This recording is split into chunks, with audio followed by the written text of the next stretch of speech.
There's nothing that helps the economy like where private sector comes in and merges with the government. It makes sustainability very, very good. In the modern world today, there's what is called Dutch disease. Those countries who are endowed with natural resources are normally not creative. You don't build prosperous societies. It leads to a high level of laziness. Welcome to the Resurgence Podcast. Good day, everyone. Welcome again. My name is Yota. With me is Rafo and Hello.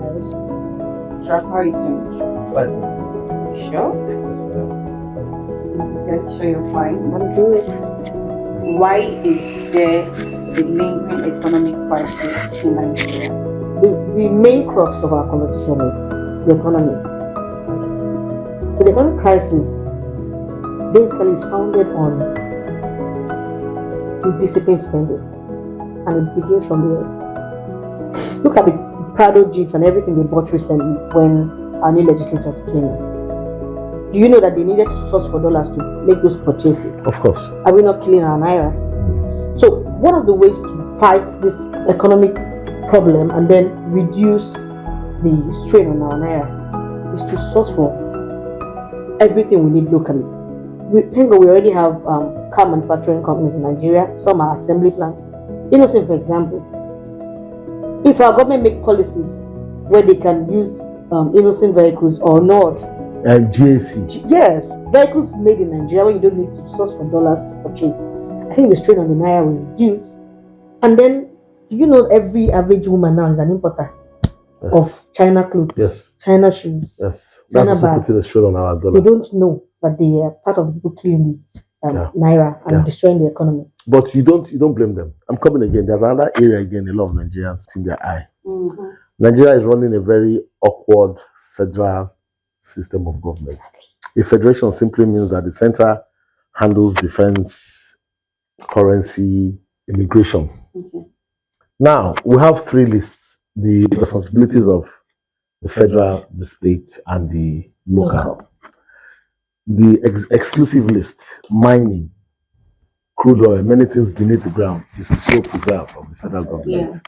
Concurrent is that both of them have jurisdiction over it. Then residual, I think maybe it's the state and local governments that handles that. Now, I'll tell you something today. The country that has the largest bitumen reserve in the world, which is a very critical component in constructing roads, is Canada, followed by Ondo State. But the one in Ondo is untapped. Why? It's on the exclusive list. The southeast, where I come from, should have the largest reserve of onshore gas. No, onshore gas. I've not seen gas flaring in my life like in the southeast, particularly in my state, Imo. Gas is on the exclusive list. So if you start devolving some powers, states can actually exploit and pay taxes or royalties to the federal government. It will create employment. It will make the states more viable. 2005, Obasanjo initiated a new power reform act that granted states the right to generate. Only they could not transmit, they could not distribute. Akwa Ibom built a power plant. They were forced to send it to the national grid. Delta 2 built national grid. I have built this thing now. What am I collecting from it? Nobody knows. Now, President Buhari, at the twilight days of his government, now finally amended that act for states to also be able to generate, transmit, and even local governments now can do it. But we have seen the cost of capital now. One turbine, you can imagine how much it is. And the weak naira, how many states or individuals will be able to source for those components now in dollars when the naira has plummeted to ridiculous level. My friend was around from America. We were trying to buy something. They told him 1 million naira. I said, 1 million naira is almost just like $600. That's how bad the naira is.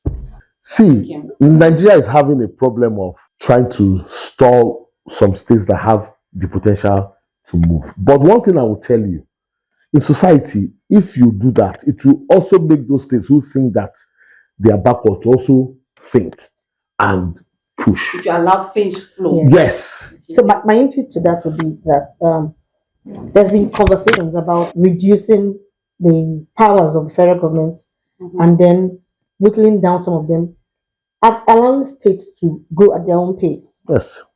But we know this southern-northern dichotomy and the fear of the north that if the southern states advance beyond a certain level, the northern state may be at a disadvantage. But the truth is, if we reduce the federal power and then give more powers to the component states, the competition of having to generate revenue for yourself, we are waking the giants in these states. Even the docile states we think don't have anything.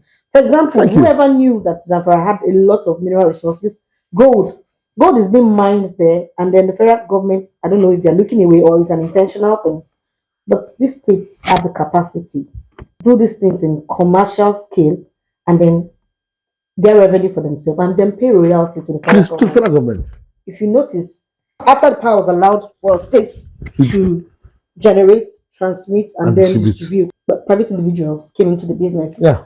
And decided to form conglomerates because it's not something a company can do. Even one bank can't fund energy. Yes, cannot fund energy projects. We've seen syndication of banks coming together, even global banks like Afrexim. I know because I do a lot of transactions. I know Afrexim is really big on wanting to fund energy projects.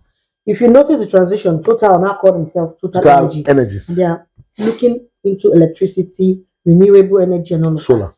What does that tell you? They've been waiting for the opportunity to step in, but you need to be sure of what you get. When you invest in something and then the power is with the federal government, you're not sure of what you get. But when you can speak with private investors, you can speak with state governments, you can also speak with local government and discover how you can distribute, transmit. Licensing is not something you wait until the federal government gets you that. Yes. You know that you can make your money, you can make your returns in a couple of years, and then probably now divulge to the state if you want to. But if you want to remain, we can make it a PPP project, that's public-private partnership, which would help our economy. There's nothing that helps the economy like where private sector comes in and merges with the government. It makes sustainability very, very good. If you look at Nigeria properly, the richest part of the north of Nigeria is the north, but they don't know. You know I what? wanted to say that. Okay. I schooled in the north. Okay. I attended Platinum College. The north has land. I said land that is not being used, that bandits now have taken over. And it's a natural thing. When there are empty spaces everywhere, criminal minds will use them. Today now, it's as if the north. No. ABU, Kaduna Texas, all these companies were built from proceeds from agriculture. Exactly. Groundnut, cotton, gum arabic, many things. So, what is your fear? Push and move. The Igbos lost a civil war. Did they fold their arms? They pushed on. And lost their livelihood in the process. And pushed on. Now, in the modern world today, there's what is called Dutch disease. Those countries who are endowed with natural resources are normally not creative. You don't build prosperous societies. From those, it leads to a high level of laziness. Congo and corruption. Look at Nigeria's economic growth when we're running regional government. And look at from after the Civil War, when we're running this quasi-unitary system. Nigeria has not experienced that same growth again. True. Nsukka, Ife, ABU were built from agriculture. We have not come back to it because the regions had, to an extent, decent powers. Yeah. The eastern region, where I come from, used to collect a lot of royalties from their coal before crude oil became the main thing. And if you look at the south very well now, the south that is the most endowed part in is the most impoverished. Yes, it's the most impoverished in the south today, which goes back to give credence to that Dutch disease. Yes. If you look at National Bureau of Statistics indexes, the south is the poorest part of the south. Of course. Good. I agree with you on that. Why? Because they are the most endowed with crude oil. They collect 13% that nobody knows what they are doing with it. But it doesn't even trickle down to nobody knows what they are doing with it. Go and read the book, the first Vice Chancellor of the University of Ibadan, Professor Kenneth Onkadike. His PhD thesis was on the Niger Delta. I think the Niger Delta has always been a society that has been transactional. Do you know why? They were by the coastline. They were the slave merchants. So if you look at it, I read that book and I was saying, wow, the tragedy of the Niger Delta. One of the most prominent Igbo son who was a slave, Jaja, was in Bonny. He became so rich, wanted to become king of Bonny. Bonny refused him to become king. He now moved to a desolate island, Opobo, and about 13 houses from Bonny came with him. Guess what I read recently? Jaja too also became a slave merchant. So you're saying something about Nana of Shekiri. Nana of Shekiri too was also a slave merchant himself. So because they have this transactional nature, so how does it affect the economy? Besides, your orientation trickles down. Look at me now. I'm Igbo. We were not slave dealers. We till the land. I don't look for whom I will hijack and make money from. So I think the solution of that is now God forgive me, I'm on camera. The average Niger Delta politician always has that hijack about himself mentality. I don't enter, make a hijack. And people don't say anything bad in that because they feel it's normal. When it's their time, they do the same. It's normal.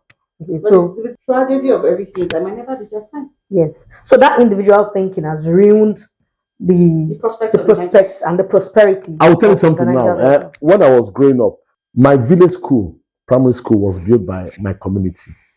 My secondary school was built by my community. Nobody waited for the government. They will hear that Umweze has a school, they have built a school. Umodis have built their own school, and we don't have school. We'll start collecting taxes ourselves. So our community will have that prestige that will have a primary school. And that goes back to what we're saying about every state trying to develop themselves. So I'll give you an example. You know a place called Agbo Palace in Lagos. Agbo Palace way and the environment is dominated by Igbo people. If you look to the other side where we have the Yorubas, look at the development there.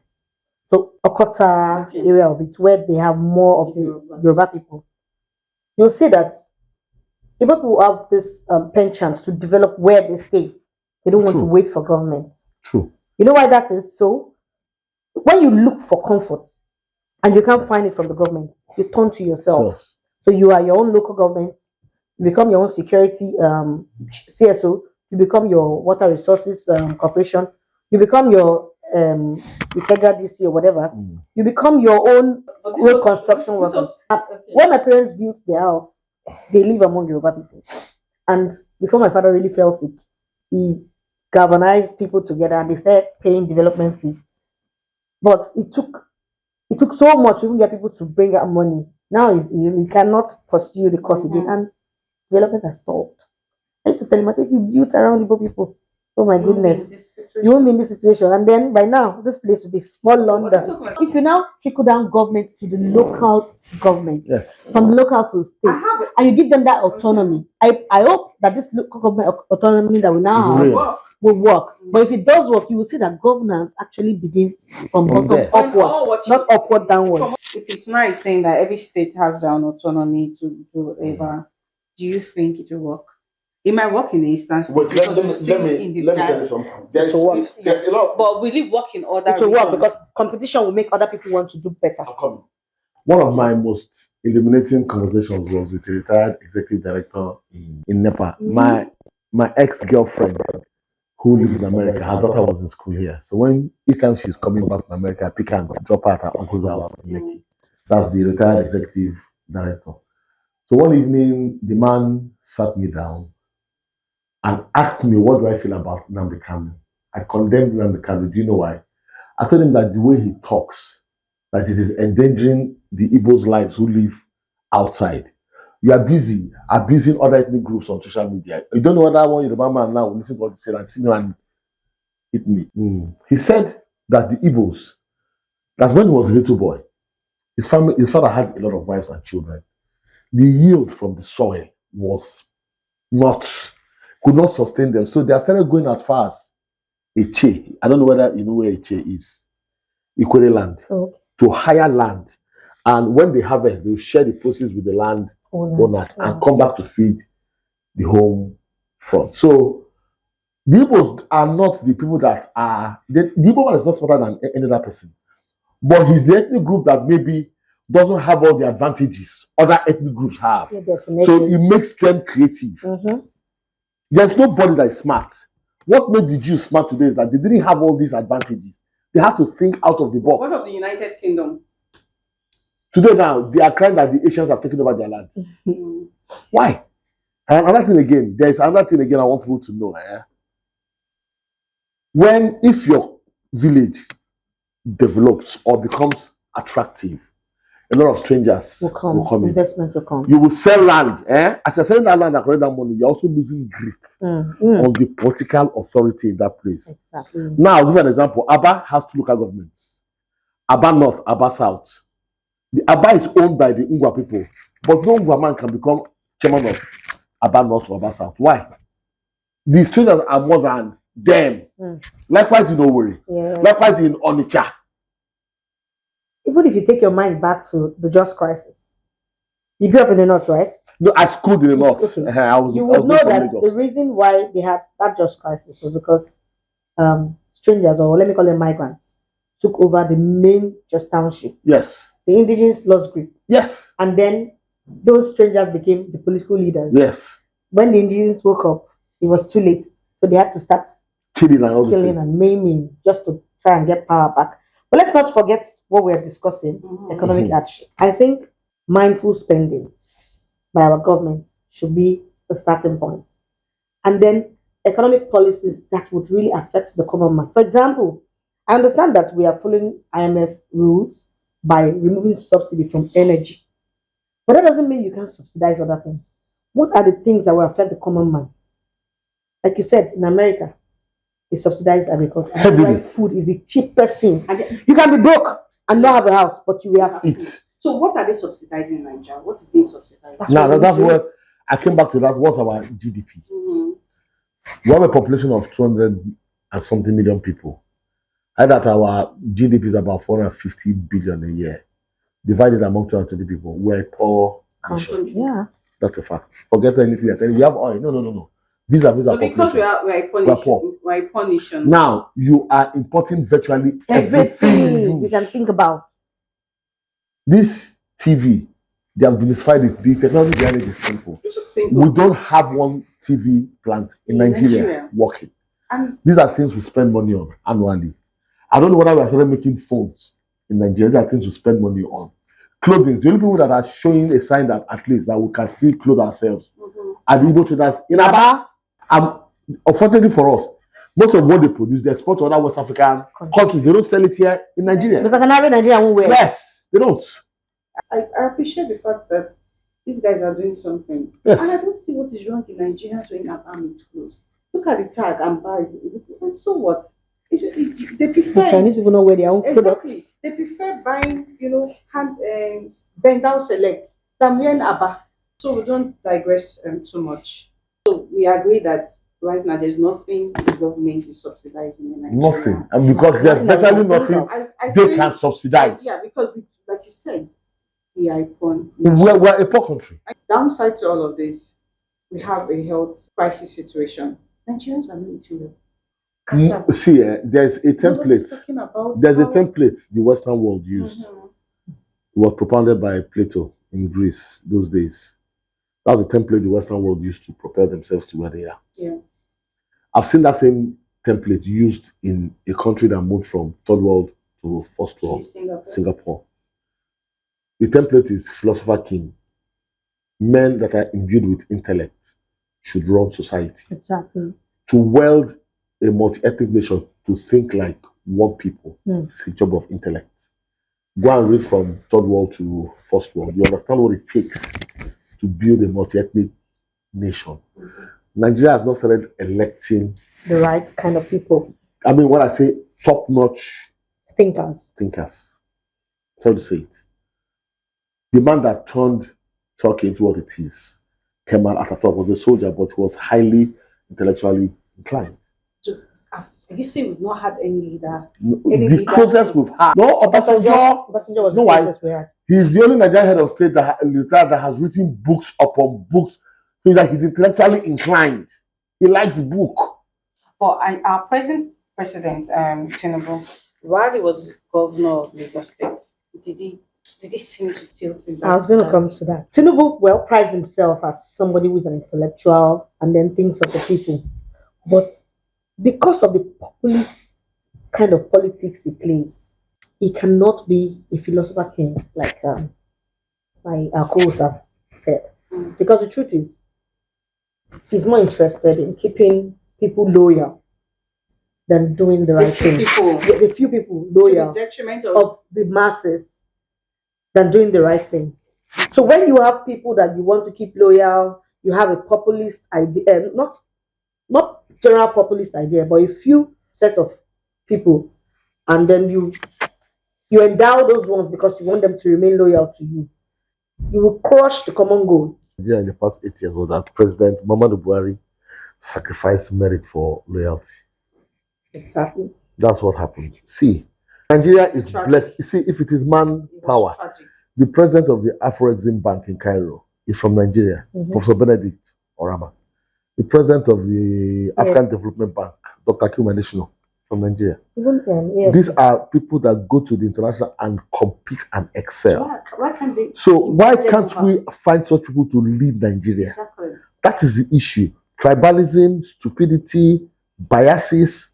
But they're also interested. That's what matter of who will come and how can that kind of man come and play politics here in Nigeria? I don't think most of them are interested. You hear the spokesman of the president trying to blackmail one ethnic group. What's his name again? Bayo Ononuga. Anything, Igbos, this and that. Oh, so what are the issues? It shows you the kind of what are the issues leaders we have. How do you bring down Naira? Excuse me now. I'm going to ask you a question. If I have a proposal, if I have a business plan now, I need $10 million to set up maybe a mini small scale industry. Calculate 1,600 times $10 million. How much I have to source for in Naira? Is it available? That's the danger. A country devalues its currency when you have things to export. It makes your products cheaper. That's what China did. China will never allow their currency to appreciate so that it can be attractive for people to buy. But while they are buying, they are creating jobs in there and they are curbing inflation. So that money will have some value for their people. So there's a lot of there's no fast rule that this is how an economy will grow. It's a cocktail. Yes. Mixture of everything. Yes, you do this, you look at the effects. It's a cocktail, it's a mixture of so many policies. One thing is to have the right policy, another thing is to have the competent people to execute those policies. I can conceive the best policy in this world and I put jackasses there, it will come down to zero. If I'm the head of service or the president of Nigeria, all federal government, what is the wage bill? Wage bill and divide it according to the number. Exactly. Yes, and we get it. So there shouldn't be any dichotomy. Yes. Among so that there will be no incentive because some people like this agency, they're trying to get interagency transfer to another one because of higher emoluments and all those things. And you know what? When you have a passion for something, you will go for it because you are still going to be paid the same thing. So at the end of the day, everything still points out to the government. They need to overhaul a lot of things. And the followership too has its issues. Okay. Poverty, somebody said that poverty has been weaponized. Nigeria. You know what that actually means? When you are poor, you don't think beyond the next meal. So you don't have the time to even... That's why so you don't have the luxury to plan long term because it's a luxury. How my kids eat. Okay, I send them 30K today. I know that money will last for like 4 days. Well, how will I get money again? So you're always thinking like as if you are a dog, straight dog looking for food on the street. Yes. That is the tragedy where we are. The dog when the dog is in the house, the master doesn't give you food to look for you to leave the fence. And that's where we are today. So, to me, where we are today, first of all, if I'm the government, I will import food in large quantity. It doesn't encourage local agricultural production. Just for now. But at least to stem this desperation. Yeah, but I don't think we don't have food in Nigeria. Maybe the more money to buy. It's the transportation to where people need it as a problem. I take it, the transportation. You go to places like when you go, food is not so expensive. These women, for instance, the average market woman, the profit on top is... Excuse me now. The average market woman now can comfortably calculate with accuracy that by December now, this thing I'm buying for 10,000 will be 15,000 naira. So she starts selling at based on the trend. So she's trying to sell at a higher price so that by December 2 she can buy again. Don't you understand? They are the real Corporates in this whole economists in Nigeria. They can project because they do people every day. They buy, they sell. Okay. I think the profit is too much. Before we digress, I wanted to, when you read the FCPC story, I wanted to talk about Instagram shopping. So because of my work, most times I don't have time. So I like to shop on Instagram. But the day I have the time and I go to Lagos Island, oh my goodness, I see the price difference. And I know that you see all these online shopper sellers, and the average young businesswoman doesn't want to climb the ladder. They just want to fly to the top. It's ridiculous. The prices, I don't think is, look, we are operating a capitalist market, so you cannot fix prices. So what the government is saying is balderdash. They can't do it. It can't work. Bullshit. What you can do is try to subsidize, maybe remove duties for it to be a little comfortable for people to import. But you know, at the end of the day, we're killing our economy by continuing to import things. But the truth is, you cannot control the economy if you are not providing any cushion for the citizens. What am I trying to take us back to? The fact that if we say we are a fully capitalist economy, then allow the market forces dictate prices. But if you want to be able to dictate prices, then we will have a mixed economy where the government takes care of a few basic things. For example, like we said that food is subsidized in America. You can also subsidize housing for people. The highest expenses of a Lagosian is where they live, followed by food. I think their children's school fees is like the least. Housing, food. Okay, we've said that IMF says you cannot subsidize energy. You want to go with that? Good, because you're taking loans from there. You should obey that. But look for a way to subsidize agriculture. Is it that government wants to take over the larger or the most capital intensive part of agriculture, which is maybe dairy farming and animal husbandry, and then leave crops for the average farmer? But you supply them fertilizer. Choose one. Let's have something that you're subsidizing. Lastly, and then you see how food prices will drop. Yeah, Hilda. Which is what the average Nigerian Lastly now, is what this government, the economic policies of this government, what they have done so far reminds me of the burnt Tejosho market. As a young boy growing up in Surulere, Oladunde, Falulu, Tejosho was a bustling market. It got burnt, and Lagos State government, with a property developer, built the new Tejosho. And for the first time on that side of the mainland, they were renting shop space at square meter. The tragedy of Tejosho today is that there's more economic activities outside the mall than inside the mall. Nobody can pay for it. There are many empty shops inside the mall. Nobody goes there. Listen to me. Projects must match reality. Purchasing power. Can they pay? Tejosho, nobody can pay. But as the security men, they are busy making money from my Igbo brothers who are on the street. Yeah. They're giving them tarpaulin inside. Yes, exactly. So each time I pass Tejosho, I laugh. All their sales, fashion, all of them. We love it. Elephant project. The reason for our economic crisis in Nigeria is lack of planning, non-intelligent decision making by our leaders, and then prioritizing important things.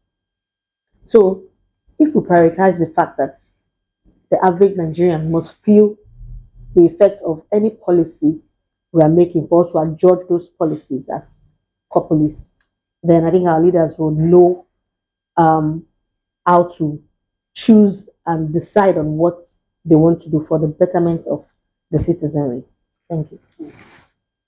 She has said enough. So I'm in sync with her. I'm happy that we touched on many things. It's a sad situation in the country right now, and we are hoping for the best. If food can be subsidized, it will go a long way. Thank you.